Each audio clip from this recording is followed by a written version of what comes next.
여러분, 지금이 어떤 때라고 우리는 여러 가지 말로 말할 수 있고, 우리가 듣는 뉴스들을 통해서 지금이 어떤 시대다 우리는 말할 수 있습니다. 그런데 어떤 시대를 막론하고 그 시대는 주님의 시대밖에 없는 줄 믿습니다. 하나님이 통치하십니다. 하나님이 다스리십니다. 모든 환경과 역사를 뛰어넘는 하나님, 그 하나님이 온 역사의 주관자인 줄 믿습니다. 그분 안에 우리가 여기 있습니다. 이곳이 가장 안전한 피난처인 줄 믿습니다. 전능자의 그늘 아래 오신 여러분을 축복합니다. 할렐루야. 내가 온 것 같지만 또한 하나님이 우리를 부르셨죠. 그것이 은혜인 줄 믿습니다. 하나님, 사모하는 자에게 하나님 만나 주실 것이고, 약속의 말씀들을 주실 것이고, 여러분들의 소원들을 이루어 주실 것이고, 하나님이 이때 예비하신 값지고 귀한 것들로 선물하여 주실 줄 믿습니다. 왜냐하면 하나님 우리 아버지시기 때문에, 우리를 사랑하시기 때문에. 여러분, 얼마나 기쁘게 보시겠습니까? 사람들은 아까 표현한 것처럼 여러 가지 말로 말할 수 있는 지금 이때, 그러나 여기 계신 여러분들은 동일하게 고백하기를 지금도 여전히 하나님의 때요. 할렐루야. 하나님이 통치하고 다스리는 것을 믿기 때문에 하나님의 자녀로서 여기에 나오셨으니, 그 믿음의 발걸음을 하나님께서 보셨을 때 얼마나 귀하게 여기시겠습니까? 하나님을 무엇으로 기쁘시게 한다 그랬습니까? 믿음으로 기쁘시게 한다 그랬습니다. 여러분들의 귀한 발걸음을 축복하며, 또한 하나님께서 그 믿음의 발걸음을 하신 여러분 한 분 한 분을 기뻐하시는 줄 믿습니다. 천국에서 이렇게 오셨죠. 정말 천국 잔치입니다. 얼마나 감사한지요. 너무 감사합니다.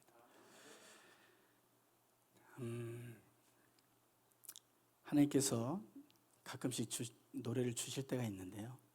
좀 한번 그걸 불러봤으면 좋겠습니다. 어떤 노래냐면 축복송인데, 오늘 하나님 앞에 그렇게 기도했습니다. 하나님, 제가 노래를 지을 수 없지만 축복송을 좀 주세요. 하나님이 어느 날 주셨습니다. 전국에서 또 저는 주일날 내려왔는데, 주일 밤에 들어올 때 많이 폭우가 쏟아지더라고요. 여러 가지 각자의 환경들이, 여건들이 있었지만 그럼에도 전국에서 이렇게 오셨는데, 주님께서 우리를 사랑하고 기뻐하듯이 또한 우리 서로도 축복하면 좋겠다는 마음으로 준비했습니다. 하나님께서 제게 주신 노래의 특징 중에 하나는 부르기 쉽다는 거, 한 번 들으면 부를 수 있다는 거. 그래서 한번 불러보도록 하겠습니다.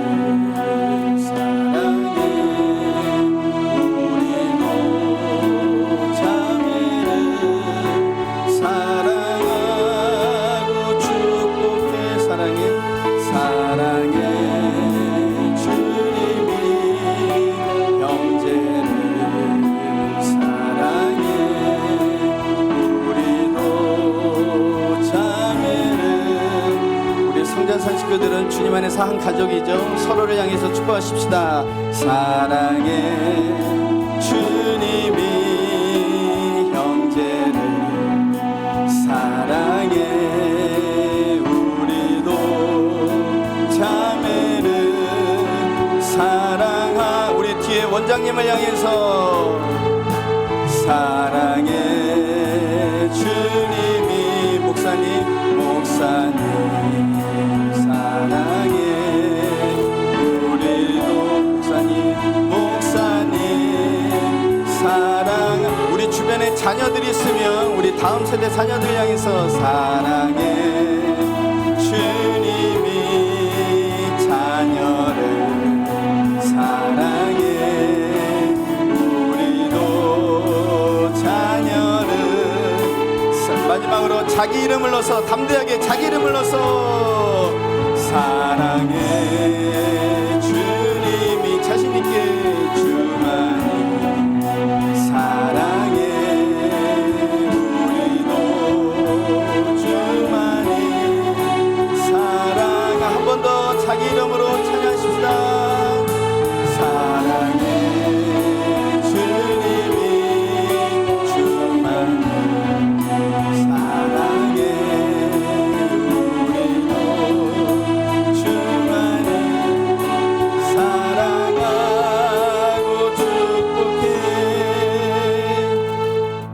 할렐루야. 믿으십니까?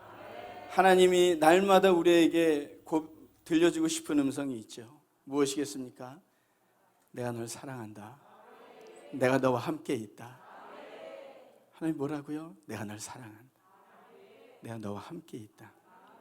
어떤 상황과 환경과 상관없이, 내가 지금 어떤 처지에 있든지 상관없이 하나님 그렇게 말씀하고 싶으신 것이죠. 하나님은 그런 우리 아버지시고 하나님은 사랑이십니다. 주일날 내려왔는데요, 그 전날에 기도할 때 하나님께서 한 가지 귀한 것을 깨닫게 해주셨습니다. 그 전까지는 이렇게 생각하기 쉬웠던 것 같아요. 사랑받는 게 힘이지, 사랑받아야 힘이 나죠. 그런데 그날은 하나님 옆에 머물렀을 때 하나님이 이렇게 가르쳐주시다. 사랑하는 게 힘이다. 그때 뭔가 영적인 패러다임이 시프트가 되는 그런 시간이죠. 사랑받을 때 힘나는 것도 맞아요. 그러나 사랑할 때 힘이 나는 거예요.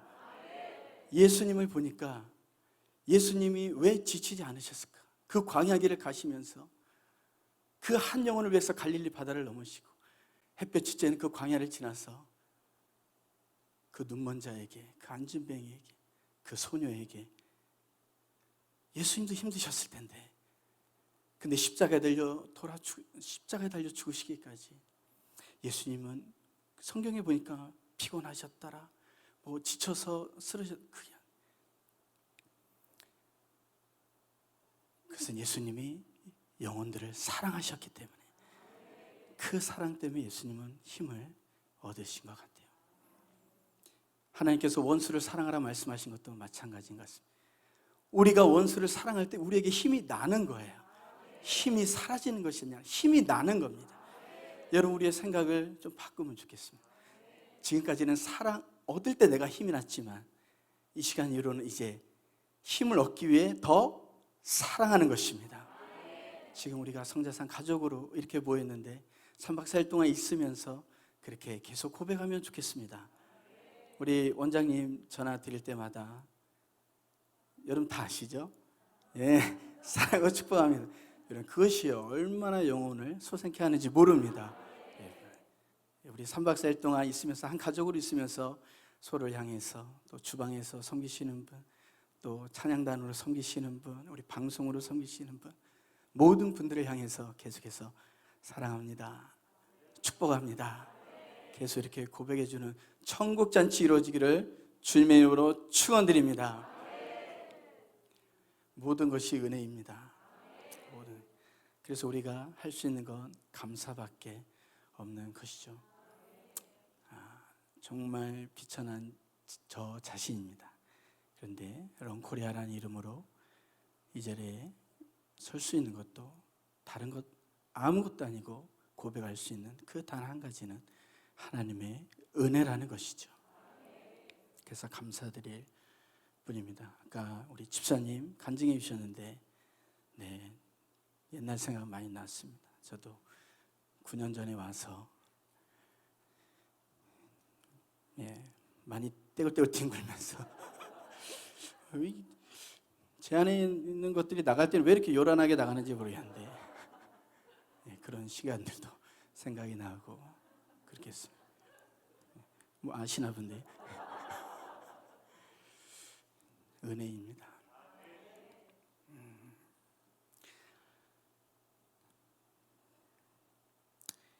제 이름이 이주만입니다. 제 이름이 이주만인데요, 부모님께 허락받지 않고 개명한 것입니다. 목사 안수 받을 때 주만으로 하나님께서 제게 목사 안수를 주실 때 감당할 수 없는 은혜더라고요. 어떻게 내가 주의 종이 될까? 어떻게 이것을 보답할 수 있을까? 이렇게 생각을 했습니다. 근데 아무리 생각해도 하나님께서 저를 목사로 부르시는 그 은혜에 제가 보답할 수 있는 게 없더라고요. 근데 한 가지 갑자기 어느 날 생각이 났습니다. 그것은 성경에 보니까 아브라함이 그 삶이 하나님 앞에 헌신될 때 하나님이 이름을 바꿔주시고, 사도 바울도 이름이 바뀌어지고, 베드로도 그렇고, 그래서 제 마음 가운데 하나님, 제가 드릴 것이 없지만 이제 이후로 제 삶을 하나님께 다 드리고 싶습니다. 그래서 이름을 이주만으로 계명을 법적으로 이렇게 했습니다. 지금 생각하면 너무 감사한 일이고요. 여러분, 이름이 왜 중요한지 아십니까? 그 이름이 곧 그 사람의 정체성입니다. 그리고 정체성을 알아야 되는 것이 왜 중요한지 아십니까? 정체성을 알아야 사명을 감당할 수가 있습니다. 내가 누구인지 모르면 사명을 감당할 수가 없어요. 내가 누구인지 모르면 사명이 주어졌어도 그 사명을 이룰 수가 없어요. 달려가다 포기할 수밖에 없어요. 정체성은 너무 중요한 것입니다. 우리 여기 학생들 많이 있지만 내가 누구인지 아는 것이 너무 중요한 것입니다. 이것은요, 어떤 좋은 집에, 큰 집에 살고 어떤 좋은 차를 타고 이것과 상관이 없는 거예요. 이것이 내 삶을 책임져 주지 않는 것입니다.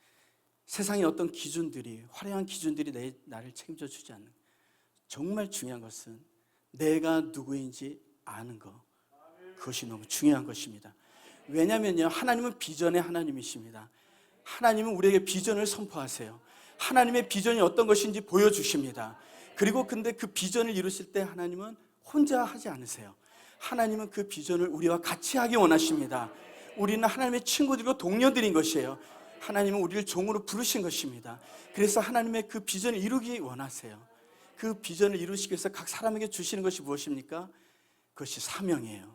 그것이 소명인 것입니다. 그것이 부르심인 것이에요.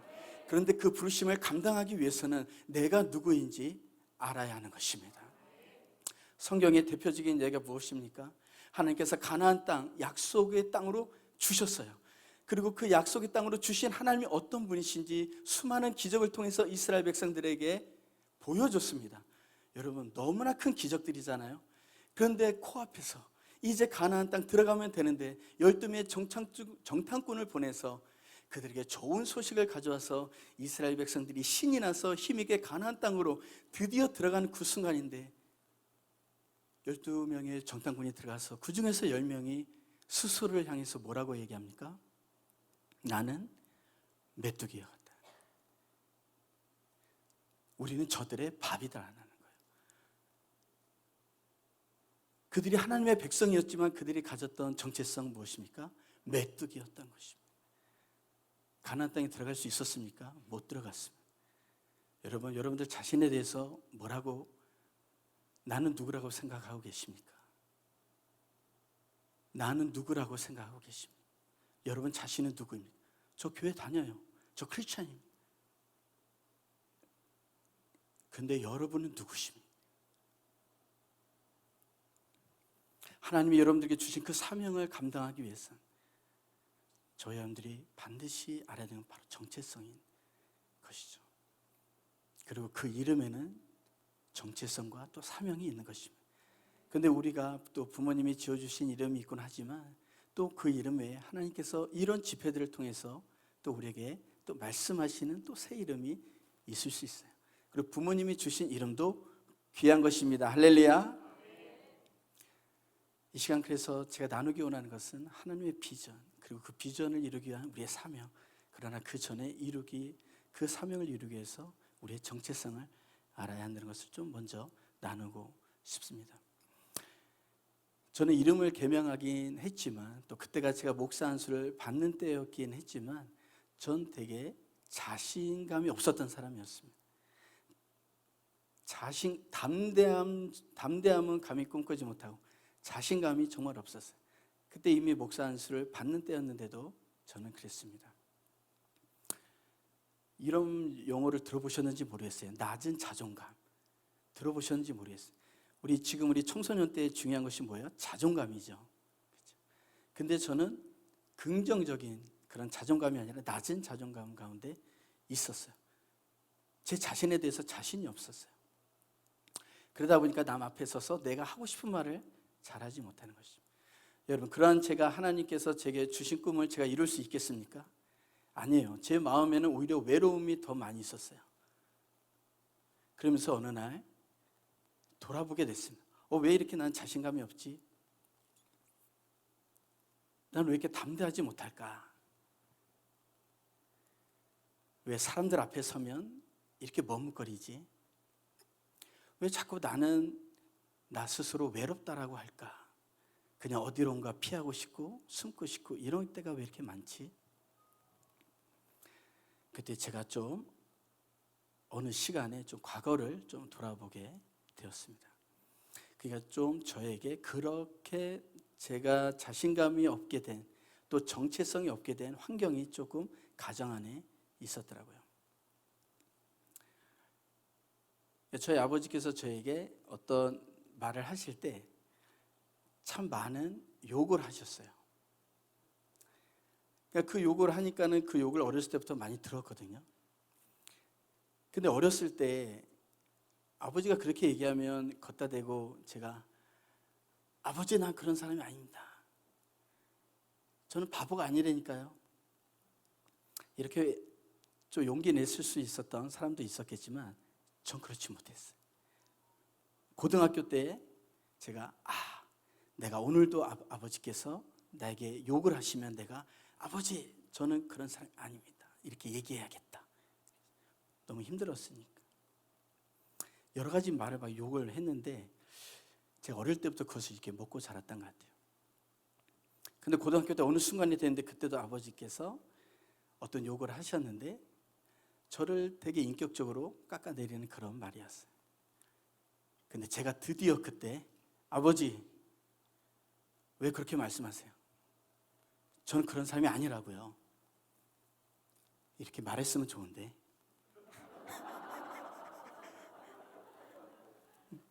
여기까지 왔어요. 여기까지. 근데 이게 안 나오는 거예요. 너무 어릴 때부터 그렇게. 그래서 알게 됐습니다. 여러분 권위자가 말하는 것이 되게 뭐가 있어요? 그 사람에게 영향을 줍니다. 여러분 다 아시잖아요. 말의 권세가 어떤 것인지. 사람을 죽이고 살릴 수 있는 것입니다. 그죠? 하나님께서 선한 것으로 보면 하나님께서 세상을 무엇으로 창조하셨어요? 말씀으로 창조하셨습니다. 아멘입니까? 말은요 창조력이 있는 거예요. 넌 바보야 하면요 바보 되는 거예요. 그죠? 그 사람을 그렇게 만든다니까요. 그래서 그걸 알게 됐어요. 이 말이 참. 그러니까 제 정체성을 모르겠더라고요. 어른이 되고 목사가 됐는데도 정체성이 뭔지 모르겠어요. 내 정체성이 목사인가? 근데 또 그런 것 같진 않아요. 직분이 나를 얘기해 주나? 또 그런 것 같진 않아요. 이 목사가 됐다고 이 외로움을 이길 수 있고 그렇진 또 않더라고요. 그래서 그렇게 좀 알게 되는 시간들이 있었습니다. 여러분 어떤 이야기들을 듣고 계십니까? 그리고 어떤 이야기들을 들으셨습니까? 우리 여기 학생 청년들이 있는데 여러분들은 또 어떤 이야기를 듣고 계십니까? 여러분 정체성이 있어서 이 말이 주는 영향력은 상당히 큰 것입니다. 또 정체성이 있어서 또 영향을 주는 것이 있어요. 그것이 무엇이냐? 안정감입니다. 안정감이 그 사람에게 정체성이 세워지는데 너무 중요한 역할을 합니다. 여러분 이 안정감이 어디서 올까요? 바로 행복에서 옵니다. 내 마음이 행복함을 느낄 때, 내 마음이 행복할 때 안정감이 생겨요. 그 안정감 가운데 내가 바른 정체성을 견고하게 세울 수 있습니다. 근데 제가 제 삶을 좀 돌아보니까 또 그렇지 않았던 것 같아요.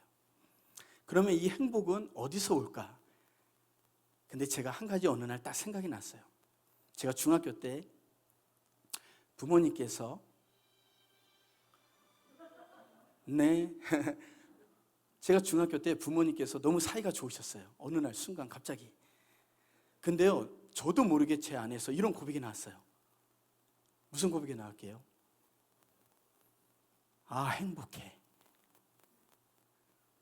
우리 부모님 사이가 너무 좋았을 때가 있었어요. 막 서로 요리를 해주면서 막 그 소꿉장난처럼 이렇게. 근데 제가 그걸 지켜보던 중학생인 제가 제 마음에 그 말이 이렇게 나오는 거예요. 행복하다. 그럼 반대로 사실 그런 적보다 반대인 경우가 더 많았어요. 너무 다투시고 싸우시고 제 안에 그 행복감이 사라지면서 불안해지기 시작하는, 그러면서 불안해지니까 안정감을 잃어버리게 되는 것입니다. 그러니까 내가 누군지 또 잃어가고 또 그렇게 됐어요.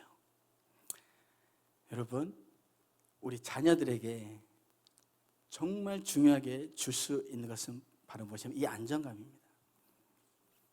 안정감은 아이들이 안정감을 느끼면 행복함을 느껴요. 근데 그것을 어떻게 아이들에게 줄 수 있어요? 어떻게 뭘로 돈으로 사줄 수 있는 것이 아니에요. 우리 자녀들에게 안정감을 줄 수 있는 건요, 제 경험으로는 여러 가지가 있을 수 있겠지만 제 경험으로는 제가 말할 수 있는 건 이거예요. 부모가 화목하면 되더라고요. 자녀들이 부모가 화목한 걸 보면 행복해요. 그리고 거기서 안정감을 누려요. 그래서 거기서 용기를 내요. 그리고 자기가 할 일을 합니다. 근데 내가 불안하면요, 부모 사이가 좀 화목하지 않으면, 그 가운데서 불안함을 느끼면 자녀가 어떤 재능이 있어도 그 재능을 100% 발휘하지 못하게 되더라고요. 제 자랑은 아닌데 제가 중학교 2학년 때 전교 1등 했어요. 자, 한 가지만 더 자랑할게요. 시험을 봤는데 평균 몇 점 맞았게요? 그 학교 역사상 처음 있었던 일이었어요. 평균 100 나왔어요. 아니, 이렇게 교만하면 안 돼. 아니, 이게 아니고요. 이걸 유지했으면 되는데 유지가 안 됐어요. 왜냐하면 그게 하나님이 제게 주신 재능이었을 수 있는데 가정 환경이 계속 부모님이 싸우시고 다투시고 이렇게 되면서 안정감을 잃어가고 불안해지니까 집중을 못 하겠더라고요. 그러니까 저희 담임선생님이 놀랐어요. 전교 1등 하던 애가 그 다음 시험을 봤는데 반에서 20등으로 떨어진. 여기까지만 말씀드리겠습니다. 그래서 중요한 것이죠. 지금 아버지랑 제가 사이가 좋습니다. 지금 아버지가 자주 저에게 전화하셔서 이렇게 얘기해요. 얘기하는 것들인데 마지막에 이렇게 얘기합니다. 사랑한다. 이걸 말씀드리고 제가 계속 얘기해야 좀 오해가 없을 것 같아요. 계속 아버지 얘기하니까 아버지가 너무 좋으세요. 지금 너무. 그때 그런 시절이 있었습니다. 한 가지만 더 말씀드리면, 그렇게 지내다가 제가 20살이 됐을 때 아버지께서 집을 나가셨어요. 나가시면서 저에게 같이 나가자고. 근데 좀 힘들더라고요. 같이 어디를 나가는 거니? 그때 신학교 1학년이었는데 너 어느 날 갑자기 같이 집 나가자고. 그래서 아무 말도 못하고, 또 아빠한테 할 말을 잘 못하잖아요. 그냥 네. 근데 어느 날 아버지가 나가셨어요. 한 10년 동안 근데 어느 날 알게 됐습니다. 아버지가 가정을 버리고 또 나를 버렸구나. 이제 그런 마음이 좀 들게 됐죠. 그래도 신학교를 갔고 신학을 공부했습니다. 또 전도사가 됐어요. 전도사가 됐는데 저를 아들처럼 키워줬던 교회에서 중학교 때부터 자라서 신학교도 보내주시고 너무 아버지가 저에게 항상 이렇게 얘기했어요. 넌 내 아들과 같다. 이 교회를 너에게 물려주겠다. 전 그게 무슨 의미인지 몰랐고 그걸 바라지도 않았습니다. 그런데 그냥 항상 그렇게 얘기하셨고, 그분이 딸만 한 명 있었는데 저에게 계속 넌 내 아들이다. 그래서 전도사도 이렇게 시켜주시고 열심히 했습니다. 근데 1년 반이 지나고 이제 겨울에 목사님에게 사역 보고를 하러 갔는데 목사님이 5분 동안 아무 얘기도 안 하시면서 가만히 계시다가 5분 만에 이제 한 말씀 하시더라고요. 다른 교회로 가라고. 그래서 제가 그게 무슨 말씀인지 몰라서 5분 동안 가만히 있었습니다. 이게 무슨 의미일까? 근데 제가 한 10분 정도 지나서 좀 이해하기 시작했어요. 쉽게 얘기하면 표현하면 이겁니다. 잘렸습니다. 잘린 것이죠. 그래서 너무 힘들었고 제가 가르쳤던 주일학교 학생들에게 인사도 못하고 도망치듯이 교회에서 나올 수밖에 없었습니다. 근데 집에 와서 이렇게 들어 누웠는데 시간이 지날수록 상처가 너무 뭔가 깊이 눌러와서 일어날 수 없었어요. 일주일이 지나도록 일어나지 못했습니다. 뭔지 모르겠지만 상처였던 것 같아요. 뭔가 버림받은. 내 육신의 아버지도 나를 버렸는데 내 영적인 아버지도 나를 이렇게 버리셨네. 일주일 동안 일어나지도 못하고 그냥 또 일주일 또 누워 있었어요. 그러니까 일주일이 지났으니까 교회 가야 되는데 교회도 못 가고 그랬죠. 일어날 힘이 없었으니까. 그래서 그렇게 생각했습니다. 하나님한테 이제 혼나겠다. 전도사가 주일날 교회도 안 가고. 그래도 일어날 힘이 없었어요. 그래서 또 일주일 동안 그냥 누워만 있었습니다. 근데 이제 누군가 와서 누워있는 저를 이렇게 안아서 일으켜 세웠어요. 그래서 저는 시장에서 장사하신 어머님이 전화 연락해도 안 받으니까 어머니 오셔서 나를 이렇게 일으키시나 보다 하고 제가 이렇게 일어나 앉았죠. 근데 눈을 떴는데 아무도 없어요. 근데 제 귓가에 이렇게 말씀하실 때 제가 눈을 떴어요. 내가 널 사랑하고 기뻐한다. 눈을 떴는데 아무도 없는 거예요. 엄마도 아니고. 근데 누워 있었는데 나는 일어나 있고. 그때 알았습니다. 그분이 하나님이신 줄. 그리고 그때 알았습니다. 그분이 나의 아버지이신 줄. 아무도 저에게 그런 얘기를 한 번도 해준 적이 없습니다. 너를 사랑하고 내가 널 기뻐한다. 이런 말을 한 번도 들어본 적이 없어요. 근데 하나님이 저를 향해서 근데 난 전도사인데 주일날 교회도 안 가고 있는 사람인데 교회에서 잘린 사람인데 왜 하나님이 나에게 이렇게 말씀하시지? 근데 하나님 말씀하셨어요. 내가 널 사랑해. 그것도 감당할 수 없는데 내가 널 기뻐한다. 이렇게 말씀하시는 거예요. 근데 그 말씀을 듣고 믿는 순간 제 영혼이 소생이 되었습니다. 그래서 그 자리에서 일어나서 그 다음에 발걸음을 할 수가 있었죠. 그리고 시간이 돼서 안식년으로 DTS를 훈련을 캐나다로 DTS 훈련 받으러 갔습니다. DTS 훈련 받으러 갔는데 거기서 어느 강사님께서 일주일 동안 하나님 아버지에 대한 마음을 이렇게 강의하시고 딱 나가시는 거예요. 나가시다가 강의가 끝났으니까 나가시는데 나가시다가 다시 돌아오시더니 제 앞에 서셨어요. 제 앞에 서셔서 이렇게 얘기했어요. 내가 나가려고 하는데 하나님이 다시 가서 저 주만이에게 이렇게 얘기해 줘라. 그래서 저한테 와서 이렇게 얘기하는 거예요. 내가 널 사랑하고 내가 널 기뻐한다. 깜짝 놀랐어요. 이것은 내가 가장 힘들었을 때 하나님이 찾아오셔서 해준 말씀인데 이 미국 목사님께서 또 하나님의 음성을 듣고 와서 나에게 이렇게 말씀하신 누가복음 15장 말씀처럼 탕자가 돌아왔을 때 그 하나님 품에 안긴 것처럼 하나님이 형제님을 사랑하고 기뻐하십니다.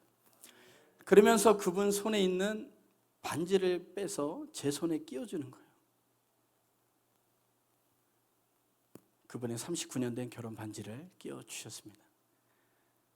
그리고 그렇게 예언해 주셨어요. 하나님이 형제님을 사랑하고 기뻐하십니다. 형제님은 하나님의 아들입니다.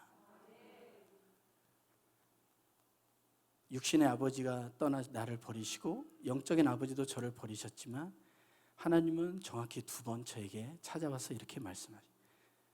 내가 널 사랑하고 내가 널 기뻐한다.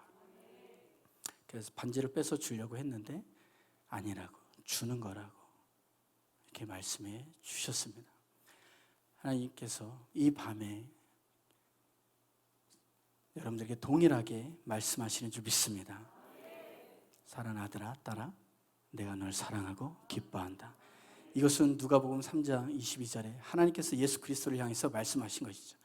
여러분 누군가 여러분들에게 그렇게 말씀하지 않았다. 한 번도 그렇게 들어본 적이 없다 하실지라도 아니면 반대적으로 어떤 여러분들이 듣기 싫었던 말들을 들어왔을지라도 여전히 그것이 내 안에 남아있을지라도 이 시간 이후로는 여러분들이 생각할 때 나는 누구다? 하나님의 사랑받는 자녀예요. 할렐루야. 하나님의 기쁨을 입은 자인 줄 믿습니다. 이것을 내가 취하는 거예요. 이것을 정체성으로 취하는 것입니다. 이것은 값없이 주는 거예요. 이것은 내게 어떤 조건이 있고 자격이 있는 것이 아닙니다. 하나님이 은혜로 택한 자에게, 하나님이 아들과 딸로 삼으시기를 기뻐하신 자들에게 하나님이 부어주시는 거예요. 오늘만이 아닌 거예요. 내일만이 아닌 거예요. 우리가 성적 100점 맞았을 때만이 아닌 거예요. 오히려 우리가 더 외롭고 더 공부한 가운데 있을 때 하나님은 더 찾아오셔서 들려주시기 원하시는 거죠. 내가 널 사랑하고 내가 널 기뻐한다는 것이에요.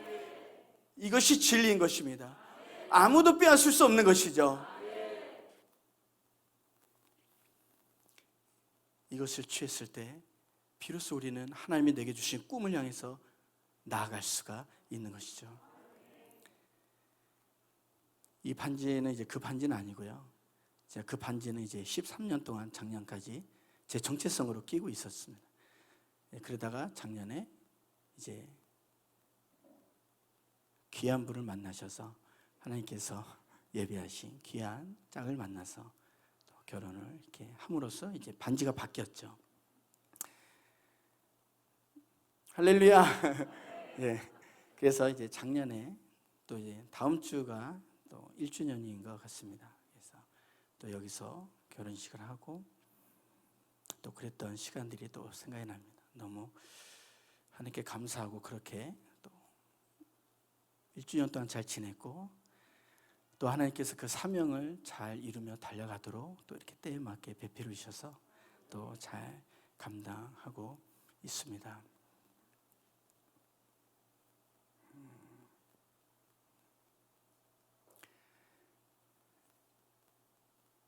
어느 날 이제 2006년 때 그때 안식년 때였던 것 같습니다. 안식년 때였을 때 하나님께서 제 안에 꿈을 주시고 비전을 주셨어요. 여러 가지 많은 생각들이 있었지만 그것들을 정리하다 보니까 한 개의 단어로 이제 정리가 됐습니다. 그것이 무엇이냐면 RUN이었어요. Revival, Unification, Nations. 하나님께서 이런 감동을 주셨습니다. 대한민국이 나에게 택함 받은 나라이다.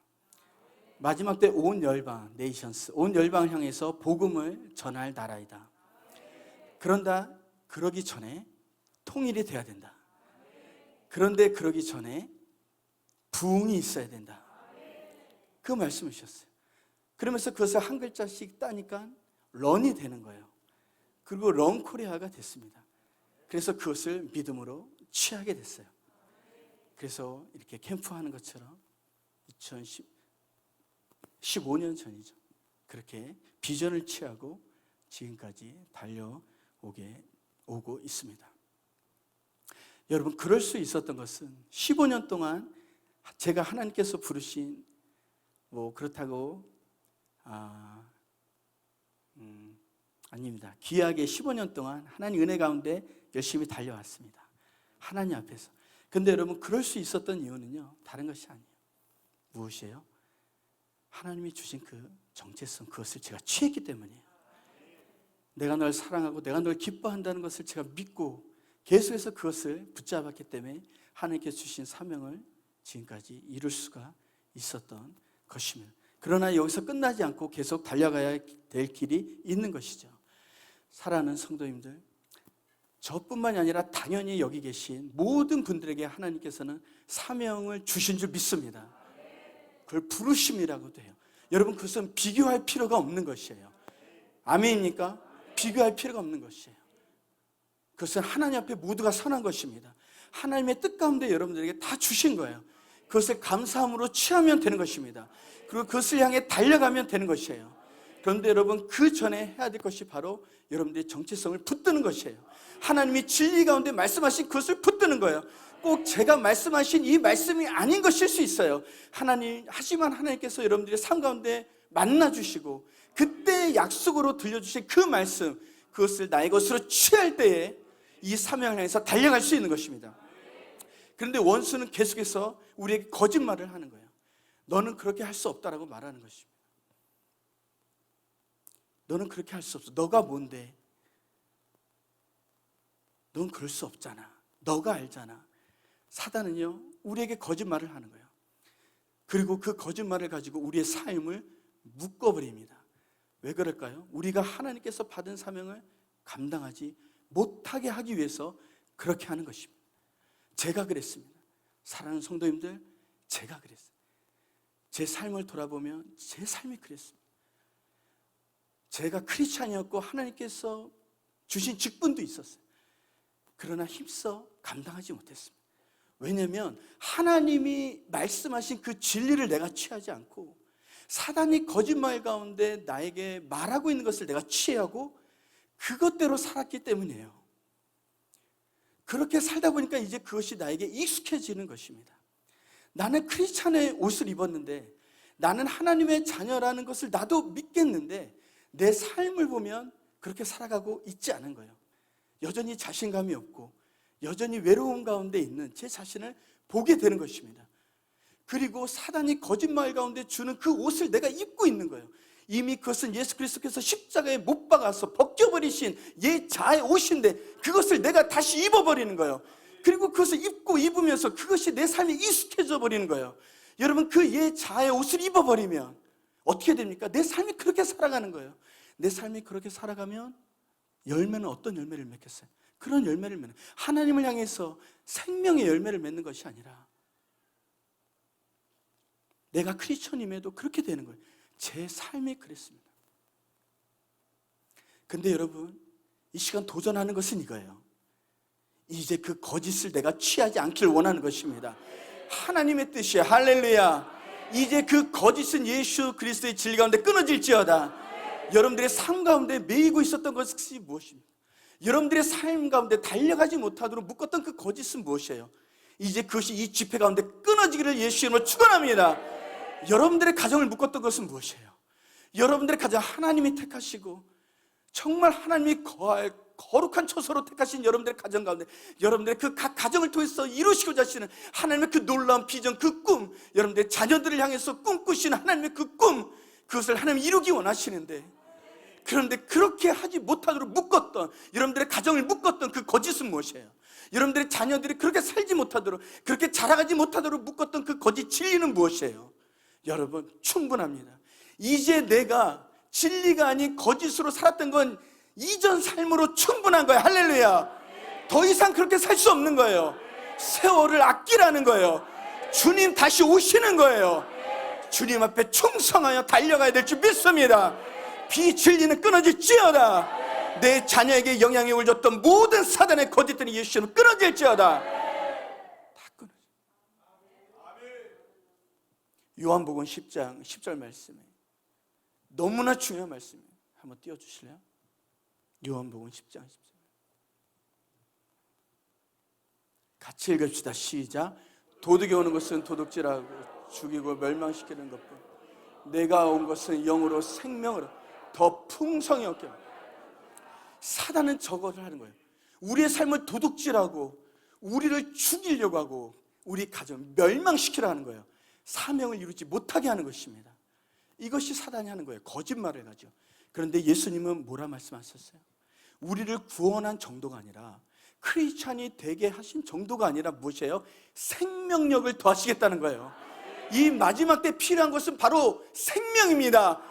나는 크리스찬입니다라가 아니라 이 마지막 때를 감당할 성도들은 그리스도의 생명력으로 충만한 성도인 줄 믿습니다. 여러분, 하나님의 뜻은 거기에 있는 거예요. 크리스찬으로 남아있으라는 건 아니에요. 예수 그리스도 안에 있는 그 우주 가운데, 우주도 담을 수 없는 사망 권세를 이기신 예수 그리스도의 그 생명력이 우리의 생명력이 되기를 원하시는 것입니다.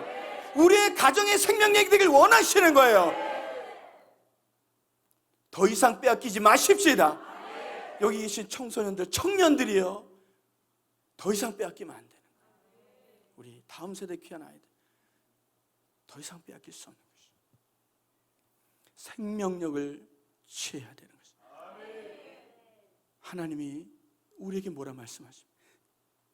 고린도후서 5장 17절 말씀에 너무 놀라운 진리가 있는 것입니다. 누구든지 그리스도 안에 있으면 새로운 피조물이라. 여러분, 선포합니다. 이전 것은 지나갔으니 선포합니다. 보라, 새 것이 되었도다. 보라, 새 것이 되었도다. 나는 더 이상 상처받은 자가 아니에요. 더 이상 상처 가운데 자라가는 사람이 아니에요. 더 이상 외로운 가운데 숨는 자가 아닌 것이에요. 그렇게 살라고 그리스도께서 십자가에 달려 죽으신 것이 아니에요. 너희는 왕 같은 제사장이라. 너희는 하나님 나라요. 이 온 열방을 누가 다스릴 것입니까? 하나님의 백성, 바로 저와 여러분들입니다. 이 세상을 누구에게 맡기셨습니까? 저와 여러분들에게 맡기신 줄 믿습니다. 이것이 우리의 사명이에요. 이것이 우리의 정체성이에요. 그것을 취하시겠습니까? 충분합니다. 내가 거짓에 속았던 삶은 충분해요. 충분히 지나갔습니다. 보라, 새 것이 되었도다. 이제 우리는 달려가기 원하는 거예요. 하나님의 부르심을 향해 달려가기 원하는 거예요. 누구도 우리를 속일 수가 없는 거예요. 예수 그리스도의 진리로 대적하십시오.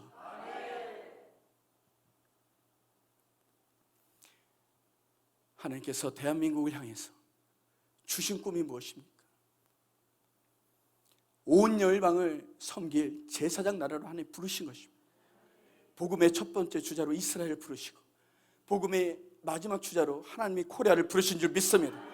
이것은 은혜예요. 이것은 우리에게 난 것이 아니에요. 은혜란 무엇입니까? 자격이 없는 자에게 주는 거예요. 코리아는 이 부르심을 받을 자격이 없어요. 근데 하나님이 택하신 거예요. 은혜를 주신 거예요. 그러면 우리의 반응은 이렇게 돼야 되는 거예요. 아닙니다. 전 자격 없어요. 아니에요. 이건 불순종이에요. 불신앙 가운데 불신.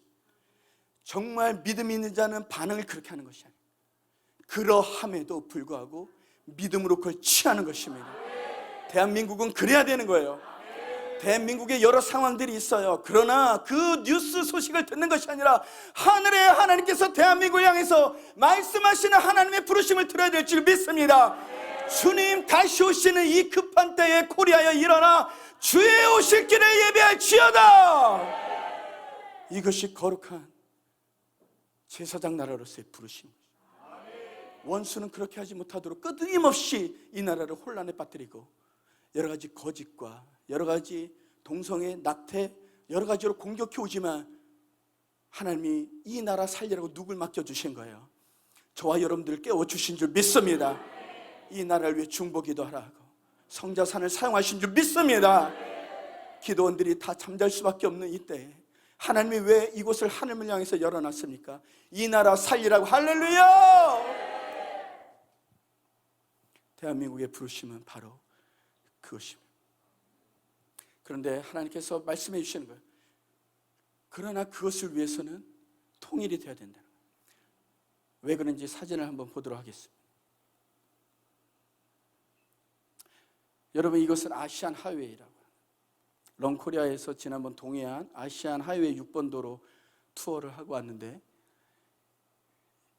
아시안에서 세계 32개국이 다 협약을 맺어서 다 도로가 연결되게 해놨고, 다 도로가 연결된 가운데서 우리나라에서 출발하는 게 1호와 6호 라인입니다. 이게 다 도로예요. 이것을 우리는 믿음을 이렇게 말하는 것입니다. 경배대로인 줄 믿습니다. 복음의 경배대로인 줄 믿습니다. 세상 사람들은 비즈니스를 위한 도로라고 하고 정치적인 도로라고 하지만 우리는 이 시간 믿음으로 선포하되 저것은 마지막 때 복음을 위한 경배대로인 줄 믿습니다. 좀 더 열방으로 보겠습니다. 다음 사진 보시면 이렇게 다 연결되어 있어요. 여러분, 이것이 우리 자녀들 다음 세대에게 주시는 비전이고요. 여기 있는 다음 세대들이요, 이 사진을 기억하십시오. 여러분들이 달려가야 될 길, 이미 하나님이 다 만들어놨어요. 할렐루야. 이미 하나님이 다 만들어놨어요. 우리는 달려가면 돼요. 무엇 들고? 코리아는요, 세계 열방은 저렇게 다 다리를 만들었어요. 세계 열방은 다 이미 도로를 만들고 연결해놨습니다. 러시아의 현장도 갔다 왔어요. 다 연결됐어요. 그럼 이제 우리는 저 길을 따라 두 가지, 복음 들고 할렐루야, 그리고 예배하면서 가는 거야. 할렐루야. 그런데 그 전에 이 비전을 위해서 이루어야 되는 게 있어요. 그 다음 사실 바로 이것이. 이 경배대로가 이렇게 시작돼요. 근데 여러분 지금 DMZ가 막혀 있는 거예요. 여러분 왜 통일이 돼야 되는지 아시겠습니까? 우리 남과 북이 하나 돼서 잘 먹고 잘 살라고 되는 게 아니에요. 아까 보여드린 그 비전, 그 코리아의 부르심, 온 열방을 향해서 너희들이 복음 들고 나아가고 온 열방에 가서 예배하고 기도하고 중보하고 섬기도록 땅끝까지. 왜? 그것이 코리아의 부르심이기 때문에. 할렐루야. 이미 하나님이 길을 다 만들어 놓으셨습니다. 그런데 여러분 이제 하나만 열리면 돼요. DMZ만 열리면 돼요. 그래서 통일을 위해 기도하는 거예요. 그래서 런코리아 유니피케이션이 그래서 들어가야 돼요. 저희가 한 달에 한두 번 저쪽 동해안에 또 고성에 가서 금강산을 바라보며 런코리아 또 기도하고 있습니다. 그 다음 사진부터. 여러분 이 사진 경부고속도로나 이렇게 지날 때 보신 적 있으시죠? 예, 있죠. 저 표시가 바로 그 표시. 이미 여러분 경부고속도로 또 동해안에 동해안고속도로에 다 표시되어 있습니다. 저기 아까 말씀드린 그 세계 열방에 다 표시되어 있어요. 이미 다 돼 있습니다. 우리는 가면 돼요. 이게 대한민국의 주신 꿈입니다. 남한만으로 살 수 없는 거예요. 한반도 안에서만 살 수 없는 거예요. 온 열방을 유업으로 하나님이 코리아에 주신 줄 믿습니다. 이 유업을 향해 일어나야 되는 거예요. 우리의 정체성이 웨이크업 깨어나야 되는 것입니다. 우리의 꿈이 라이즈업 살아나야 되는 거예요. 이걸 위해서 하나님이 오늘 여러분 부르신 거죠. 런코리아 누굽니까? 여러분들이에요. 온 열방 향해. 그러나 그 전에 통일이 되어야 돼요. 그러나 통일이 되기 전에 하나님이 말씀하신 것이 있어요. 그것은 부흥인 것이. 너희가 통일이 되기 원하느냐? 부흥이 돼야 된다는 거예요. 남과 북이 하나 되는 것은 너무나 하나님 앞에 거룩한 일입니다. 마지막 때 주님 오시는 길과 관련되어 있기 때문에. 그런데 우리가 준비되어 있지 않으면 하나님이 그 선물을 주고 싶어도 줄 수 없는 거예요. 준비되지 않은 통일은 재앙이 될 수 있는 거예요. 준비돼야 되는 것입니다. 그 준비가 부흥인 것이에요. 한국교회가 준비됐습니까?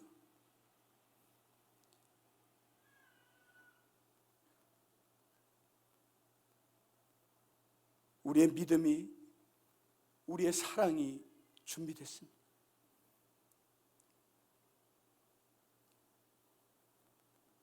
준비하라고.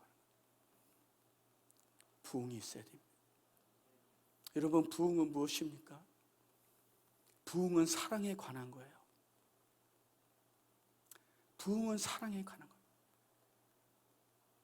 반대로 얘기하면 무엇일까요? 우상 숭배와도 관련이 있는 거예요. 하나님이 부흥이 필요하다 말씀하시는 건 다시 말씀드리면 무엇이에요? 우상 숭배가 있다는 것입니다. 그러면 다시 말하면 부흥이라는 것은 뭐예요? 그 우상 숭배를 버리고 우리 마음에 나뉘어졌던 것을 버리고 이제 하나된 마음으로 전심으로 하나님을 향해 나가는 거예요. 온전한 사랑으로, 반쪽 사랑이 아니라 온전한 사랑을 하나님 앞에 드리는 거, 일편단심을 드리는 거, 그것이 부흥인 거예요. 지금은 어느 순간부터인가 우리의 마음이 나뉘어져 있는 거예요. 교회도 다니고 크리스천인 것 같지만 온 마음을 다해서 하나님께 내 삶을 드리기에는 여전히 머뭇거리고 있는 것이 있는 거예요. 하나님보다 더 사랑하고 있는 것이 있는 거예요.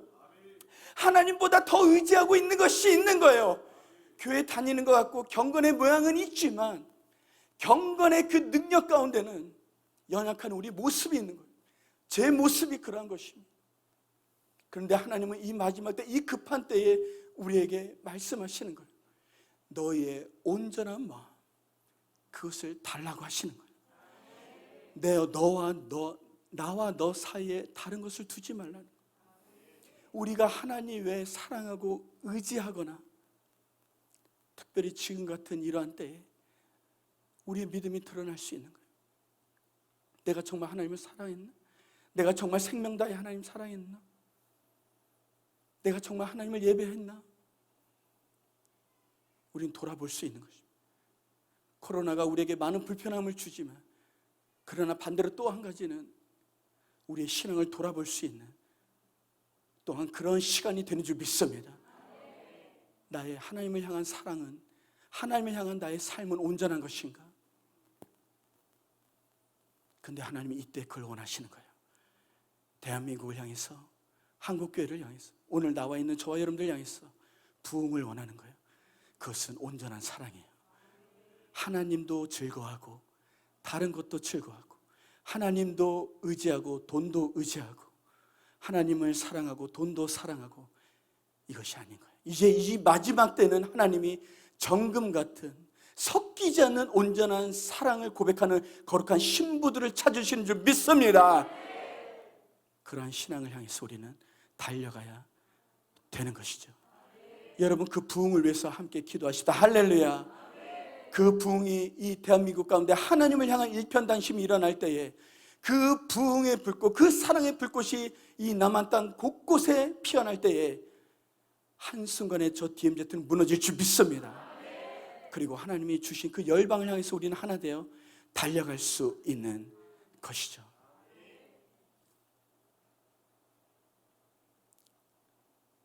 마지막으로 오늘 성경 본문 말씀을 보며 마무리해 가도록 하겠습니다. 오늘 본문 말씀은 이것인 것입니다. 우리가 잘 아는 히브리서 11장 말씀을 보니까 믿음의 사람들이 계속 나옵니다.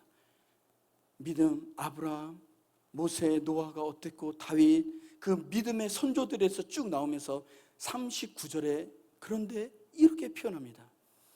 이 사람들은 다 믿음으로 말미암아 증거를 받았으나 약속된 것을 받지 못하였으니, 그들은 믿음의 경주를 끝냈다라고 11장 말하고 있는데 약속을 받지 못했다라고 말합니다. 그 40절에 왜냐하면 하나님이 우리를 위하여 더 좋은 것을 예비하셨은즉 우리가 아니면 그들로 온전함을 이루지 못하게 하려 하시면, 이게 무슨 말이죠? 이것이, 그들은 믿음의 경주를 끝내 순교까지 했어요. 순교자들이에요. 여러분, 그럼 잘 싸웠잖아요. 끝났잖아요. 그런데 하나님이 그들, 우리 믿음의 선조들에게 더 좋은 것이 있는데 그것을 아직 주지는 않으셨다는 거예요. 왜 주지 않으셨는가?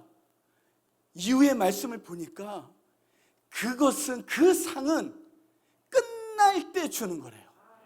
끝날 때 주는 거래요. 언제 끝납니까? 예수님 다시 오시면 끝나요. 그럼 우리에게 무엇이 남아있는 거예요? 경주가 아직 남아있어요. 달리기가 끝나지 않았습니다.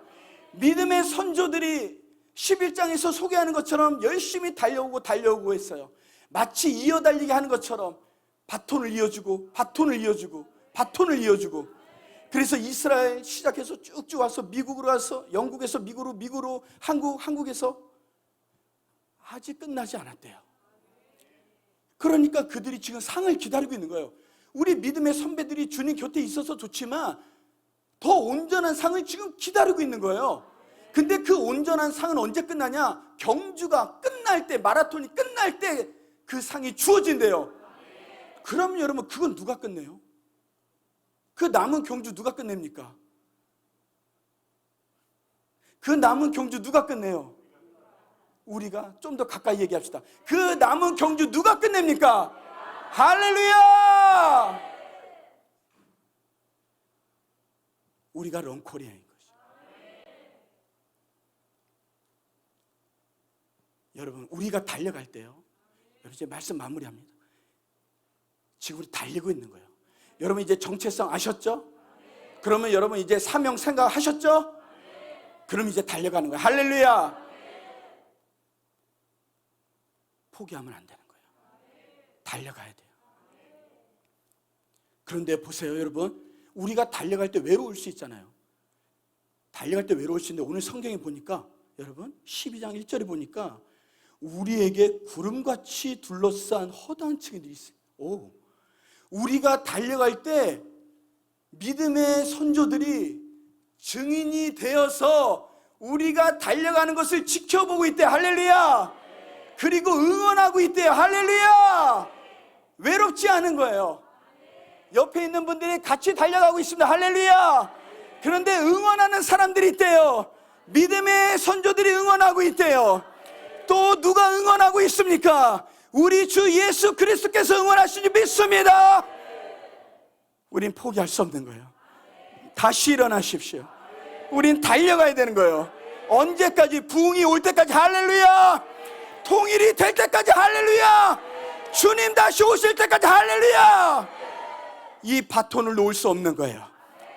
내가 바톤을 들고 달려가서 내 자녀에게 주고, 내 자녀가 또 내 자녀에게 주고, 이것이 하나님의 전략인 것이에요. 원수는 우리 이길 수 없어요.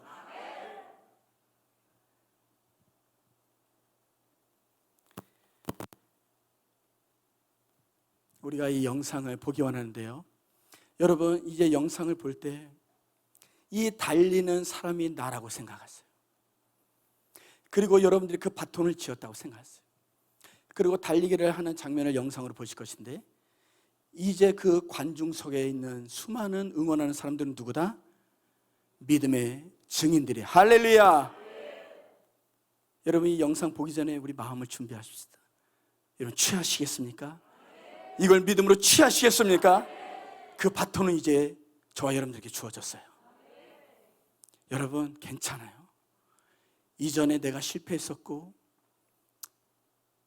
가정에 있어서 내가 실패했을 수도 있고,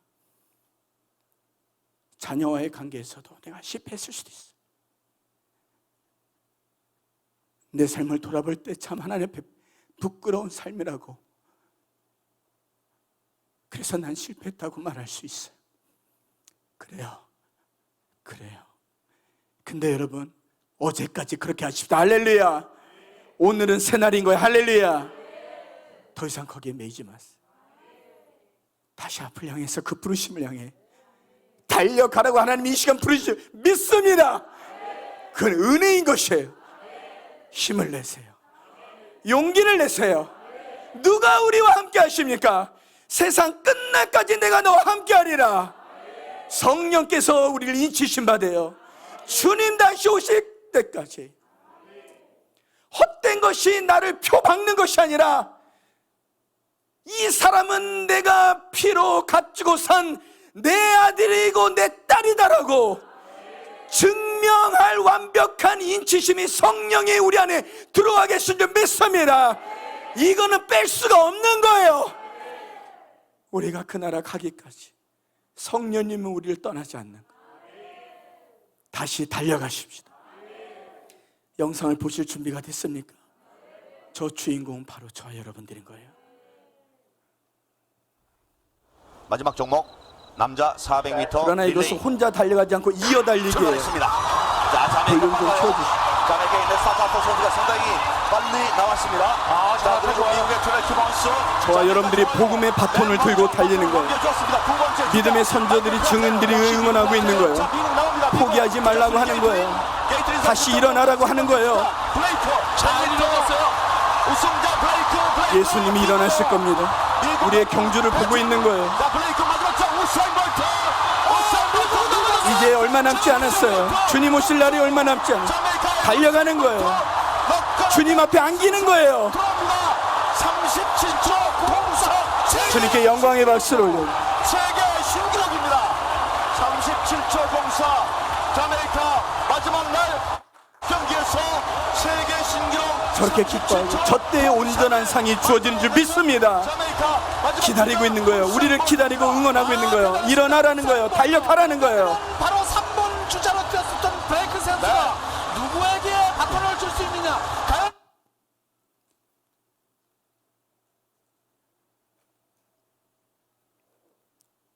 저와 여러분들이 바로 런코리아입니다. 은혜로 부르셨고 은혜로 주셨습니다. 다시 일어나셔서 이 복음의 경주를 우리가 달려가십시다.